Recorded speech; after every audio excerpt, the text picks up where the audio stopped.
All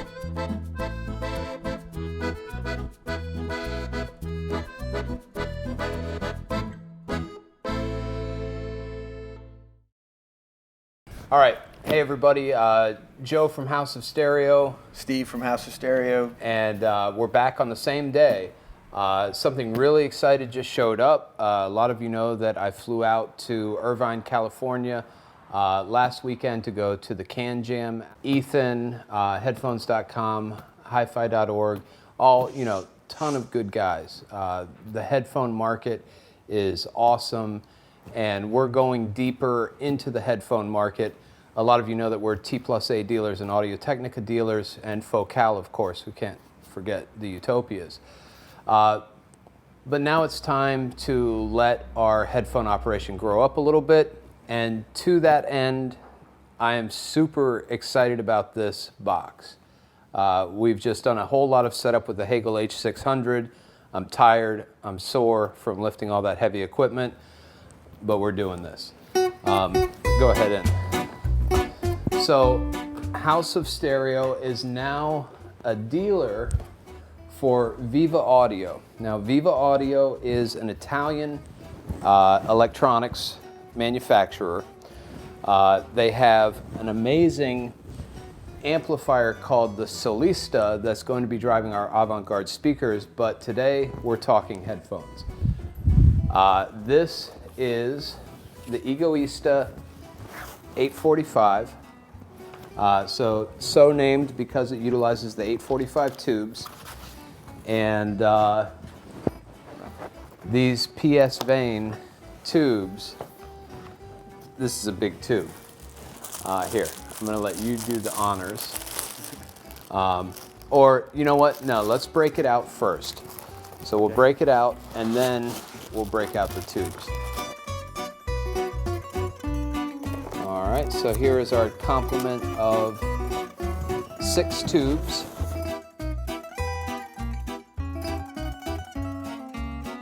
So very well packed in a cardboard/plywood case.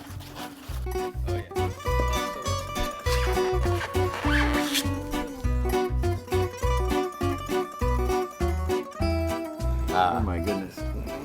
So the Viva Audio Egoista 845. Some of our House of Stereo friends will remember that we actually had one here a couple years back, and I had just taken over the shop, so it wasn't something I was ready to pick up, but we got to play with it, and it haunted my dreams ever since. So we're going to build it up here in just a second, but let's just show you. Now this is Rosso Corsa? Rosso Corsa, Yep. Ferrari Red. Yep.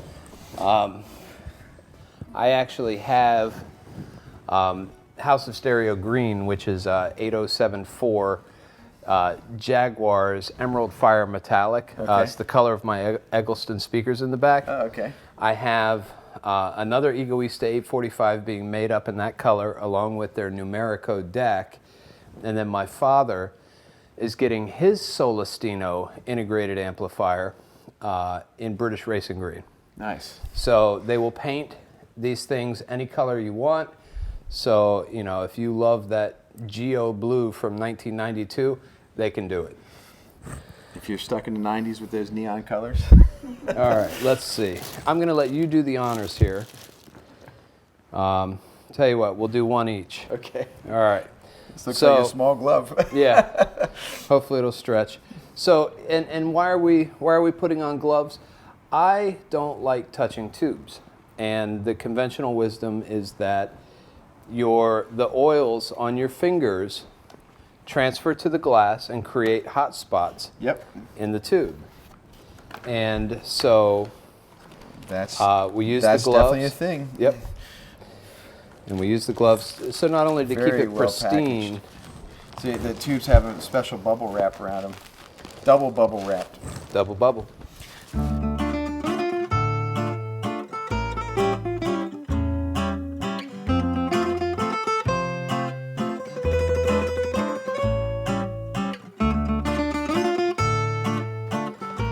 Now, I don't know a hell of a lot about this. When my father is back in town, I'm going to bring him in for a discussion on tubes. He's of that generation where he knows all about it. Me, a little less so. But we're learning. Here's your tongue saw 6SN7. That's an input stage tube. Yeah. Those things run forever. They're very not utilized in this and in some of the other tube electronics that we have. It's probably our least replaced tube.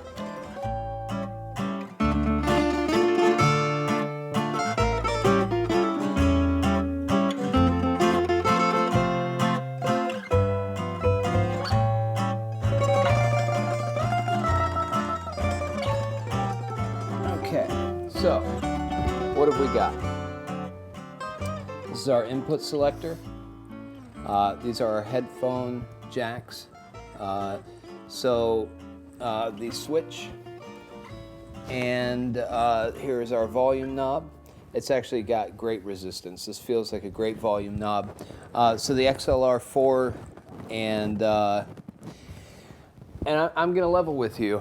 I am still learning my way around some of the headphone connectors. Like, I know XLR4 and the Pentacon 4.4 millimeter and the 6.3 millimeter Right. unbalanced, and but bear with us. We may say it wrong, but we're getting there. I'm so excited about this thing. All right, so what we've got is the balanced inputs, and then an additional 4 unbalanced, and then we have D. And what does D stand for?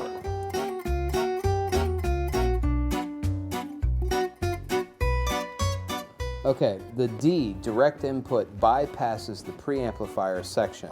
It is only for use of the amplifier as a power amplifier with an external preamp. Okay. So we could utilize this as a standard amp. If we had some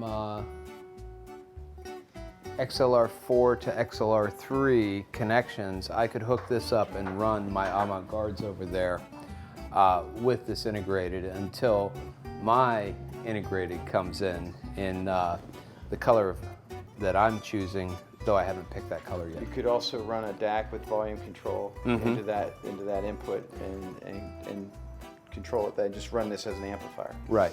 Although, I don't know. I feel like I want a tube preamp section. Yep. The T+A DAC 200 would be a good candidate to pair with this.